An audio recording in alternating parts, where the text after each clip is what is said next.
Okay, so isang mapagpalang araw po sa ating lahat mga kamaster, no? So sa mga oras na ito, tayo po ay magbabahagi ng isang munting kaalaman sa ating mga kababayan na technician kung ano nga ba ang sensor value ng Midea split type inverter mga kamaster.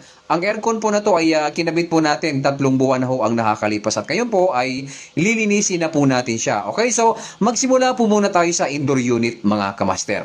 At kung ating makikita, meron po tayo ditong coil sensor. Okay? So yung isa naman po ay room temp sensor. So ang kanyang sakit ay nasa bandang itaas lamang mga kamayan. Tatanggalin lamang po natin yan at tayo po ay magsimula na. Okay. Umpisahan po muna natin dito sa room temp sensor. Meron po tayo nakukuhang 7.68 kilo ohms. Ayan. So, ang susunod po natin ay yung tinatawag na coil sensor. Yun. So, meron po tayo nakukuhang 7.75 kilo ohms mga kamaster. So, nagre-range po siya ng 7 kilo ohms, 7 to 8 kilo ohms mga kamaster. Okay, so mag-proceed naman po tayo doon sa outdoor unit mga kamaster. Okay, so nandito na po tayo sa outdoor unit, no? Kung inyo mapapansin, ang ating sensor na kinukuha ngayon ay condenser coil sensor. Meron po tayong nakikitang 8.08 kilo ohms. Yan.